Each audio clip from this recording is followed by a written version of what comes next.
Friends, welcome back to our channel dots the princess. நான் தான் அங்கே பிரின்சஸ் பேசுகிறேன். இன்றைக்கி நம்ம சேனல் என்ன பார்க்க போகிறோம் அப்படின்னா கிருஷ்ண ஜெயந்தி விலாக் தான் பார்க்க போகிறோம். ஸோ வாங்க இப்போ வீடியோக்குள்ளே போகலாம். அஃப்கோர்ஸ் கிருஷ்ண ஜெயந்தி முடிஞ்சு 1.5 வாரத்துக்கு மேலே ஆகிடுச்சு. நாங்கள் இப்போ தான் வீடியோ அப்லோட் பண்ணுறோம். பட் லேட்டாக வந்தாலும் லேட்டஸ்ட்டாக வருவோம்.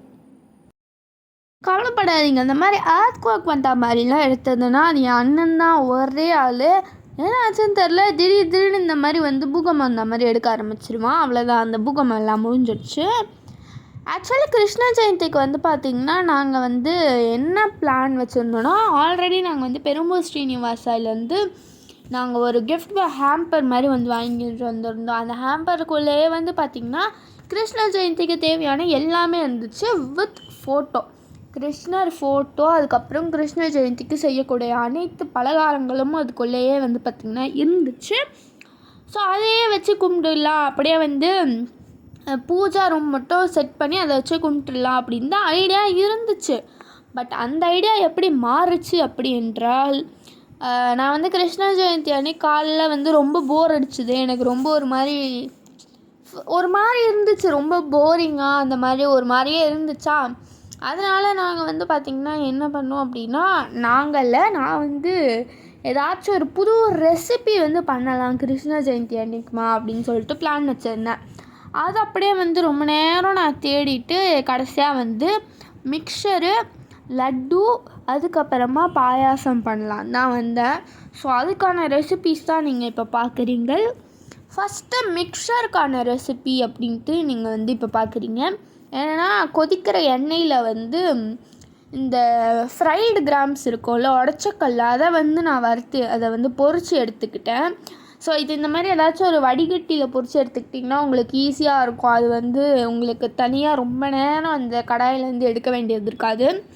அதுக்கப்புறம் அதை பார்த்திங்கன்னா ஒரு இந்த ஷீட்டு பட்டர் ஷீட்டில் பார்த்திங்கன்னா நான் வச்சுருந்தேன். அது கூடவே பார்த்திங்கன்னா இந்த பீனட், கேஷ்யூஸ், அதுக்கப்புறம் கறி லீஃப் இதெல்லாம் பொரிச்சதுக்கப்புறம் கடைசியாக இந்த பீனட்டு, கேஷ்யூ அதெல்லாம் பொரிச்சதுக்கப்புறம் கடைசியாக ஃப்ளேம் ஆஃப் பண்ணிட்டு நீங்கள் கறி லீஃப் பொரித்து எடுத்துக்கோங்க. அண்ட் இது பார்த்திங்கன்னா பாயாசத்துக்கு பார்த்திங்கன்னா ஃபஸ்ட்டு கீ ஆட் பண்ணிட்டு முந்திரி ஆட் பண்ணிக்கோங்க. ஸோ இதை நல்லா வறுத்துக்கோங்க. நான் நல்லா ஒரு மீடியம் ஃப்ளேமில் வச்சுக்கிட்டு வறுத்து எடுத்துக்கிட்டேன். அண்டு கேஷ்யூ நல்லா வறுத்ததுக்கப்புறமா பார்த்திங்கன்னா இது இருக்குல்ல ட்ரை கிரேப்ஸ், அதை பார்த்திங்கனாலும் நல்லா வறுத்து எடுத்துக்கிட்டேன். அந்த ட்ரை கிரேப்ஸ் பார்த்திங்கன்னா உப்பி நல்லா பெருசாக ஆகணும், அந்த அளவுக்கு நான் வறுத்து எடுத்துக்கிட்டேன். அண்ட் அதுக்கப்புறமா பார்த்திங்கன்னா திரும்பியும் கீ போடுறேன். ஆனால் எதுக்கு போடுறேன்னு எனக்கே தெரியல. லைக் கீ போட்டுட்டு அதுக்கப்புறமா அது நல்லா இதுவானதுக்கப்புறமா இந்த கீ காயறதுக்குள்ளேயே பார்த்திங்கன்னா டேடி அப்படியே சைடில் இந்த அவல் பொரிச்சு எடுத்தார்.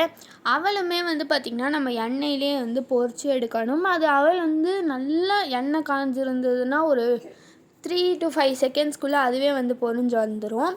ஸோ அது பொரிச்சிட்டு இருந்தார். அது இது பார்த்திங்கன்னா லட்டுக்காக ரெட் அவல் லட்டுக்கு நான் யூஸ் பண்ணியிருந்தேன். அண்ட் மிக்சருக்கு பார்த்திங்கன்னா ஒயிட் அவல்.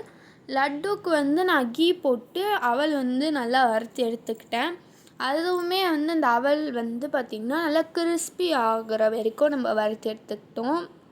அவல் தீயக்கூடாது, ஜஸ்ட் நல்லா கிறிஸ்பியாக ஆகணும். ஸோ அது வரைக்கும் பார்த்திங்கன்னா இந்த ரெட் அவல் நம்ம வறுத்து எடுத்துக்கிட்டோம். இங்கே பார்த்திங்கன்னா ரெட் அவல் லட்டு செய்ய போகிறேன். அண்ட் அதுக்கப்புறமா பார்த்திங்கன்னா ஒயிட் அவல் பாயாசம் அண்டு அவல் ஒயிட் அவல் வச்சு மிக்சர் செய்ய போகிறேன். ஸோ அதுக்கு பார்த்திங்கன்னா ரெட் அவல் லட்டுக்காக வறுத்து அதை ஆற வச்சுக்கிட்டு, அண்ட் அதுக்கப்புறமா பார்த்திங்கன்னா கடாயில் நான் ஒரு 1/2 கப் கிட்ட சுகர் போட்டுக்கிட்டேன். 1/2 கப்பு லைக் நீங்கள் உங்களோட குவான்டிட்டி ஏற்ற போது நீங்கள் சுகர் போட்டுக்கலாம். நான் செய்கிற குவான்டிட்டியே செஞ்சிங்கன்னா நான் இதோட மெஷர்மெண்ட்ஸ் சொல்கிறேன். 1/2 கப் சுகர் போட்டு நல்லா கேரமலைஸ் பண்ணுங்கள். லைக் கேரமலைஸ் ரொம்ப ஹை ஃப்ளேமில் வச்சு பண்ணிட்டிங்கன்னா உடனே தீஞ்சு போயிடும். அதனால் நீங்கள் சிம் ஃப்ளேம்லேயே வச்சு தான் நீங்கள் கேரமலைஸ் பண்ணி ஆகணும். ஸோ அதை அப்படியே பண்ணிகிட்ருக்கிறதுக்குள்ளேயே இங்கே பார்த்திங்கன்னா அண்ணனும் அப்பாவும் கிருஷ்ணர் பொம்மையை தேடிட்டு இருந்தாங்க. கிருஷ்ணர் பொம்மை பார்த்திங்கன்னா எங்கள் வீட்டில் எப்போயுமே இருக்கிற ஒரே பொம்மை அப்படின்னா ப்ளூ கலரில் ஒரு குட்டி பொம்மை, ரொம்ப குட்டி பொம்மை ப்ளூ கலரில். ஸோ அதுதான் வந்து பார்த்திங்கன்னா தேடிட்டு இருந்தோங்க. நாங்கள் எப்போயுமே ஒரு கார்ட்போர்டில் தான் இந்த இது எல்லாமே வந்து வச்சுருப்போம். கிருஷ்ணர் எல்லாமே வந்து கார்ட்போர்டில் தான் நாங்கள் வந்து வச்சுருப்போம், இந்த கார்ட்போர்ட் பாக்ஸில். அதனால் அதுவுமே நாங்கள் தேடினோம். அந்த கிருஷ்ணர் பொம்மை ரொம்பவுமே குட்டியாக இருந்துச்சு. அதனால் வந்து வேறு ஒரு கிருஷ்ணர் பொம்மை வாங்கிட்டு வர்றதுக்காக அண்ணனை வந்து அனுப்பிச்சிருந்தோம் கடைக்கு. யூஸ்வலாக அந்த கிருஷ்ணர் பொம்மை தான் கும்பிடுவோம். அது எங்களுக்கு இந்த வாட்டி ரொம்ப குட்டியாக வந்து எங்கள் சுண்டு விரல் சைஸ்க்கு இருந்த மாதிரி இருந்தனால தான் நாங்கள் கடைக்கு அனுப்பிச்சிட்டு இருந்தோம். பட் நாங்கள் வாங்கிட்டு வந்ததும் குட்டி தான். அது என்ன நான் அப்புறமா உங்களுக்கு காமிக்கிறேன். அண்ட் இப்போ நான் வந்து பார்த்திங்கன்னா மிக்சர் தான் செஞ்சிட்ருக்கேன். மிக்சருக்கு வந்து பார்த்திங்கன்னா நம்ம ஆல்ரெடி பொரிச்சு வச்சுருந்தோம்ல, இந்த அவல் அதெல்லாம் வந்து பொரிச்சு வச்சுருந்தோம்ல, அதை வந்து போட்டு அது கூடயே வந்து பார்த்திங்கன்னா மிளகாத்தூள், அதுக்கப்புறமா வந்து மஞ்சத்தூள் வந்து ஆட் பண்ணிக்கிறேன். மஞ்சத்தூள் வந்து ரொம்பவே கம்மியாக ஆட் பண்ணிக்கோங்க. அண்ட் மிளகாத்தூள் வந்து பார்த்திங்கன்னா காஷ்மீரி சில்லி பவுடர் தான் நான் யூஸ் பண்ணியிருந்தேன். எங்களோட டேஸ்ட்டுக்கு ஏற்ற மாதிரி நான் வந்து அதை போட்டிருந்தேன். உங்களோட டேஸ்ட்டுக்கு ஏற்ற மாதிரி நீங்கள் போட்டுக்கோங்க. அது கூட சால்ட்டு வந்து ஆட் பண்ணி நான் முடிச்சிட்டேன். அதுக்கப்புறம் பாயாசத்துக்கு என்ன பண்ணணும் அப்படின்னா, கேரமலைஸ் சுகர் வந்து நல்லா கேரமலைஸ் ஆனதுக்கப்புறம் அடுப்பு வந்து ஆஃப் பண்ணிவிடுங்க. அதுக்கப்புறமா வந்து பார்த்திங்கன்னா 1 கிளாஸ் ஆஃப் வாட்ரு வந்து ஆட் பண்ணி நல்லா மிக்ஸ் பண்ணுங்கள். சுட சுட இருக்கும் போதே வாட்ரு ஆட் பண்ணுங்கள். வாட்ரு நார்மல் வாட்ரு தான், ஆனால் கேரமலைஸ் பண்ண சுகர் வந்து சுட சுட இருக்கணும். அப்போயே நீங்கள் வாட்ரு ஆட் பண்ணிவிட்டு அண்ட் அது கூட வந்து பார்த்திங்கன்னா தேவையான அளவுக்கு பால் ஆட் பண்ணுங்கள். அதுக்கப்புறம் நான் ஆல்ரெடி வந்து பார்த்திங்கன்னா வெள்ளை அவல் வந்து நான் என்ன பண்ணி வச்சுருந்தேன் அப்படின்னா, ஊற வச்சுருந்தேன், அலசி ஊற வச்சுருந்தேன். அதையுமே நான் வந்து ஆட் பண்ணிக்கிட்டேன். அதெல்லாம் ஆட் பண்ணிவிட்டு வந்து பார்த்திங்கன்னா மில்க்கு நான் ஆல்ரெடி ஆட் பண்ணியிருந்தேன். ஆட் பண்ணிவிட்டு நான் வந்து குக்கர் வந்து மூடிட்டு நான் வந்து விசில் போட்டேன். 1 விசில் வரைக்கும் நம்ம வந்து வச்சுருக்கணும். அண்ட் இது வந்து பார்த்திங்கன்னா லட்டுக்கு வந்து பார்த்திங்கன்னா நான் உடச்சக்கல்ல வந்து வறுத்தெடுத்துருந்தேன். கீ போடாமல் உடச்சக்கல்ல, அதுக்கப்புறமா வந்து பார்த்திங்கன்னா கீ போடாமல் வந்து ஸ்க்ரேப்டு கோக்னட் வந்து நான் வந்து வறுத்தெடுத்துருந்தேன். அண்டு இதுவுமே வந்து பார்த்திங்கன்னா லட்டுக்கு வந்து பார்த்திங்கன்னா வந்து கீ போட்டு நிறைய கீ ஆட் பண்ணுவேன். எனக்கு நிறைய கீ பிடிக்கும் அப்படின்றனால நான் ரொம்ப அதிகமாகவே கீ ஆட் பண்ணிப்பேன். எல்லா டிஷ்ஷுமே நிறைய கீ தான் இருக்கும். யூஸ்வலாகவே கீ வந்து எங்கள் வீட்டில் நார்மலாகவே நல்லா சாப்பிடுவோம். அதனால தான் கீ நிறையா ஆட் பண்ணிக்கிட்டேன். பட் உங்களுக்கு ஏற்றபடி நீங்கள் கீ ஆட் பண்ணிக்கலாம்.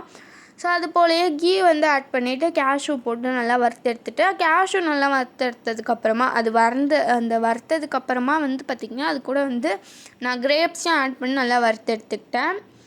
அண்ட் இது வந்து பார்த்திங்கன்னா லட்டுக்கு ஆல்ரெடி நம்ம வந்து இது பண்ணி வச்சுருந்தோம்ல, ப்ரௌன் அவல் வந்து நம்ம வறுத்து வச்சுருந்தோம்ல, அந்த ப்ரௌன் அவலை வந்து பார்த்திங்கன்னா நான் மிக்சர் ஜாரில் போட்டுக்கிட்டேன். அண்ட் அது கூடவே பார்த்திங்கன்னா வறுத்து வச்சுருந்த உடச்சக்கல்லையும் கோக்னட்டையும் போட்டு நான் வந்து அரைச்சி எடுத்துக்கிட்டேன். அண்ட் இது கூட வந்து பார்த்திங்கன்னா நான் என்ன பண்ணேன் அப்படின்னா, கொஞ்சம் வந்து நாட்டு சர்க்கரை வந்து ஆட் பண்ணிக்கிட்டேன். நாட்டு சர்க்கரை வந்து ரொம்பவே நல்லாயிருக்கும். அதனால் வந்து பார்த்திங்கன்னா நான் நாட்டு சர்க்கரை ஆட் பண்ணிக்கிட்டேன். என்ன தெரிஞ்ச வரைக்கும் I will recommend you guys நாட்டு சர்க்கரை தான். நான் வந்து நார்மல் சுகரை விட நாட்டு சர்க்கரை தான் ரெக்கமெண்ட் பண்ணுவேன். நீங்களும் அதையே யூஸ் பண்ணிக்கிட்டேன், ஹெல்த்துக்கு நல்லாயிருக்கும். அண்ட் அதுக்கப்புறமா வந்து பார்த்திங்கன்னா நான் வந்து வறுத்து வச்சுருந்த கேஷ்யூஸும் கிரேப்ஸும் வந்து ஆட் பண்ணிக்கிட்டேன். நான் வந்து கட் பண்ணாமல் வறுத்துட்டேன். அதனால் வந்து உருண்டை பிடிக்க ரொம்ப கஷ்டமாக இருந்துச்சு. பட் டேடி கிட்டே கொடுத்து உருண்டை பிடிக்க சொல்லியிருந்தேன் அப்படின்றனால டேடி சூப்பராக உருண்டை பிடிச்சி கொடுத்துட்டாரு. அண்ட் அதுக்கப்புறமா வந்து பார்த்திங்கன்னா நான் பால் வந்து ஊற்றி தான் உருண்டை பிடிச்சிருந்தேன். ஏன்னா உங்களுக்கு வந்து கரெக்டான கன்சிஸ்டன்சியில் இருக்காது, அது உருண்டை பிடிக்கிறதுக்கான கரெக்டான கன்சிஸ்டன்சி இருக்காது. ஸோ அதனால தான் நான் வந்து பார்த்திங்கன்னா பால் ஊற்றிட்டு அதுக்கப்புறமா நான் வந்து உருண்டை பிடிச்சேன். ஸோ நான் இல்லை, டேடி அப்படியே உருண்டை பிடிச்சிட்டு இருந்தார். எங்கள் வீட்டில் எப்போயுமே வந்து பார்த்திங்கன்னா ரொம்ப இதுவாலாம் இருக்க மாட்டோம். அம்மா சமைக்கிறாங்க, அம்மா தான் சமைக்கணும், அப்பா தான் வந்து வீடு பெருக்கணும், அப்பா தான் துடைக்கணும், அம்மா தான் இந்த இதுவெலாம் துடைக்கணும், அம்மா தான் சமைக்கணும், அந்த மாதிரிலாம் எதுவுமே கிடையாது. நானும் அண்ணனும் ஃப்ரீயாக இருப்போம், அந்த மாதிரிலாம் எதுவும் கிடையாது. நாங்கள் எல்லாருமே மிக்ஸ்டப்பாக எங்களோட ஒர்க்ஸை வந்து பண்ணிப்போம். அன்றைக்குமே அந்த மாதிரி தான் மிக்ஸ்டப்பாக பண்ணியிருந்தோம். எங்கள் மம்மி வந்து பார்த்திங்கன்னா இந்த பூஜை சாமான்லாம் துலக்கியிருந்தாங்க. அண்ட் அதே போல் மம்மி துலக்கும்போது நான் வந்து சமைச்சிட்டு இருந்தேன். அப்படியே வந்து எனக்கு ஹெல்ப்பாகவே அண்ணன் அப்பா எல்லாருமே ஹெல்ப் பண்ணியிருந்தாங்க, மம்மியும் வந்து ஹெல்ப் பண்ணாங்க. அண்ட் அதுக்கப்புறமா வந்து பார்த்திங்கன்னா இந்த கிருஷ்ணர் மனைக்கு வந்து டெக்கரேஷன் பண்ணுறதுக்கு ஹெல்ப் பண்ணியிருந்தேன் டேடிக்கிட்ட போயிட்டு. ஸோ அந்த டெக்கரேஷனுக்கு வந்து பார்த்திங்கன்னா டேடியோட பர்த்டேக்காக நாங்கள் வாங்கிட்டு வச்ச டெக்கரேஷனு. அது எப்போயோ வாங்கிட்டு வச்சது. அந்த பர்த்டே செலிப்ரேஷன் முடிஞ்சும் நாங்கள் அப்படியே வச்சுருந்தோம். அந்த டெக்கரேஷன் பேப்பர் தான் யூஸ் பண்ணியிருந்தோம். நாங்கள் எப்போயுமே இப்படி தான், எப்போயுமே வந்து வேலையை மிக்ஸ் பண்ணி கொடுத்துப்போம். கடைக்கு போகிறது தான் அண்ணன் அனுப்பிச்சி விட்டு அப்புறம் எங்களுக்கும் ஹெல்ப் பண்ணுவான், வீடு வந்து தொடக்க ஹெல்ப் பண்ணுவான், பெருக்க ஹெல்ப் பண்ணுவான். எங்கள் வீட்டில் எப்போயுமே இப்படி தான். நீங்களுமே வந்து பார்த்திங்கன்னா உங்கள் பேரண்ட்ஸ்க்கு போய் ஹெல்ப் பண்ணுங்கள். எல்லாருமே மிக்ஸ்டப்பாக ஒர்க் செஞ்சு எல்லாருமே வந்து பார்த்திங்கன்னா ஹெல்ப் பண்ணுங்கள், சமைங்க. இந்த மாதிரி ஆல் ஓவர் எல்லா ஹெல்ப்புமே நீங்களுமே பண்ணுங்கள். அண்ட் அதுக்கப்புறம் பாயாசத்துக்கு வந்து பார்த்திங்கன்னா ஆல்ரெடி வந்து பார்த்திங்கன்னா கோக்னட், அதுக்கப்புறம் கேஷ்யூஸ், கிரேப்ஸ் வந்து வறுத்து வச்சுருந்தோம்ல, அதை போட்டு நான் வந்து பார்த்திங்கன்னா பாயாசத்துக்கு வந்து தாளிச்சிட்டேன். ஸோ அது முடிஞ்சதுக்கப்புறமா நான் வந்து எல்லாமே கிருஷ்ணருக்கு வந்து அடுக்க ஆரம்பித்தேன். அண்ணன் வந்து பார்த்திங்கன்னா ஆல்ரெடி இந்த மாதிரி எல்லா ஃப்ளவர்ஸுமே வச்சு டெக்கரேட் பண்ணியிருந்தான் சாமி ரூமு. அது கீழே ஜஸ்ட்டு வந்து பார்த்திங்கன்னா நான் வந்து எல்லா பலகாரத்தையும் அடுக்கி வச்சுருந்தேன். அவ்வளோதான் பண்ணோம் நான். ஸோ அந்த மனையில் இருக்குது பார்த்திங்களா குட்டியோண்டு கிருஷ்ணர், அந்த கிருஷ்ணருக்கு தான் வந்து பார்த்திங்கன்னா அண்ணன் போயிட்டு வாங்கிட்டு வந்தான் அப்புறமா. ஸோ அந்த கிருஷ்ணர் ரொம்பவே அழகாக இருந்துச்சு. அப்புறம் மம்மி வந்து பார்த்திங்கன்னா விளக்குக்கு எண்ணெய் ஊற்றிட்டு பற்ற வைக்க சொல்லியிருந்தாங்க. அதை அப்படியே பற்ற வச்சுட்டு எல்லா பலகாரத்தையும் வந்து பார்த்திங்கன்னா நாங்கள் அடக்கிட்டோம். அண்டு அந்த கிருஷ்ண ஜெயந்திக்கு அந்த ஹேம்பரில் என்னென்ன இருந்துச்சு அப்படின்னா ரவா லட்டு, மைசூர் பாக்கு, குட்டி முறுக்கு, அதுக்கப்புறமா வந்து பார்த்திங்கன்னா கை முறுக்கு, அதுக்கப்புறமா வந்து ஓட்டை வடை, இது ஸ்வீட் சீடை, அதுக்கப்புறம் கார சீடை, அதுக்கப்புறம் பொரி உருண்டை, அவல், அதிரசம், நாட்டு சக்கரை, சோமாசு, பர்ஃபி, இது எல்லாமே வந்து பார்த்திங்கன்னா அதில் இருந்துச்சு. அண்ட் அது இல்லாமல் டாடி வந்து பார்த்திங்கன்னா ஸ்வீட்டு, அதுக்கப்புறம் வந்து சாக்லேட் வந்து வாங்கிட்டு வந்திருந்தார். ஸோ அதுவுமே அப்படியே வந்து வச்சுட்டோம். அண்டு வீட்டில் செஞ்ச அவல் லட்டு, அவல் மிக்சர், அவல் பாயாசம் மூணுமே வந்து பார்த்திங்கன்னா நாங்கள் வந்து கப்பில் வந்து ப்ளேஸ் பண்ணியிருந்தோம். ஸோ அதை அப்படியே வந்து வச்சுட்டு சாமி கும்பிட போயாச்சு.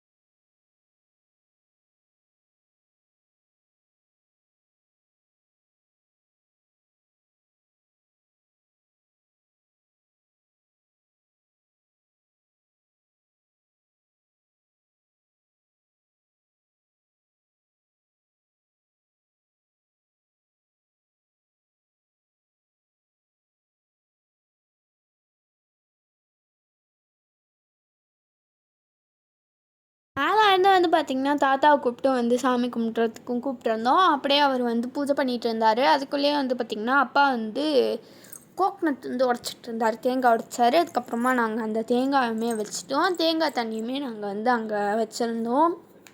ஆக்சுவலி வந்து பார்த்திங்கன்னா பாயாசத்துக்கான கேரமலைஸ் வந்து சுகர் பண்ணும்போது லேசாக வந்து நான் கொஞ்சம் ஓவர் குக் பண்ணிட்டேன்.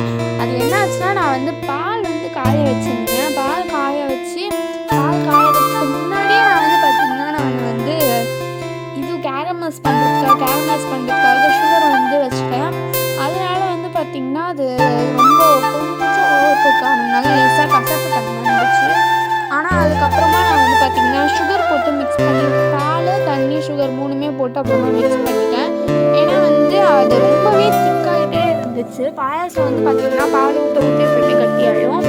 அதே போல் வந்து பார்த்திங்கன்னா அன்றைக்கி வந்து ரொம்ப திக்காகிட்டே இருந்துச்சா, அதனால் அதுக்கு வந்து பார்த்திங்கன்னா பால், தண்ணி, சுகரு மூணுத்தையும் போட்டு நல்லா வந்து மிக்ஸ் பண்ணியிருந்தோம். அப்போ வந்து பார்த்திங்கன்னா அது கொஞ்சம் நல்ல லிக்விடாகவே இருந்து. அண்டு அங்கே ஒரு கிருஷ்ணர் ஃபோட்டோ இருக்குது பார்த்திங்களா, அந்த கிருஷ்ணர் ஃபோட்டோ தான் வந்து பெரம்பூர் ஸ்ரீனிவாசால் கொடுத்தது. அண்டு குட்டியாக வந்து அந்த மனையில் இருக்கிறதா வந்து அண்ணன் வாங்கிட்டு வந்தது. ஸோ வந்து பார்த்திங்கன்னா அதுக்கு பின்னாடியே நாங்கள் மயிலரகம் வச்சுருந்தோம். மயிலரகம் வந்து பார்த்திங்கன்னா 2 மயிலரகம் வாங்கியிருந்தோம். அது மட்டும் அதில் 1 மட்டும் கட் பண்ணி நாங்கள் கிருஷ்ணருக்கு வச்சுட்டு 1 அப்படியே தான் வச்சுருந்தோம். அன்றைக்கி ஆக்சுவலி வந்து மயிலரகு பார்க்கும்போது இப்படியா இருக்கும், மயிலரகு இவ்வளோ அழகாக இருக்குது, அது ஒரு மாதிரி ஆர்டிஃபிஷியலாக இருக்குது. ஆனால் அதுதான் வந்து பார்த்திங்கன்னா ரியல் மயிலரகு போல் இருக்குது. ஸோ இப்படி தான் எங்களோட கிருஷ்ண ஜெயந்தி வந்து போயிருந்தது. உங்களுக்கு எப்படி போச்சு அப்படின்னு சொல்லிட்டு கமெண்ட் பண்ணுங்கள். இந்த வீடியோ அவள் தான் ஃப்ரெண்ட்ஸ். இந்த வீடியோ உங்களுக்கு பிடிச்சிருந்தா லைக் பண்ணுங்கள், ஷேர் பண்ணுங்கள், கமெண்ட் பண்ணுங்கள், மறக்காம சப்ஸ்கிரைப் பண்ணுறேங்க. பாய்.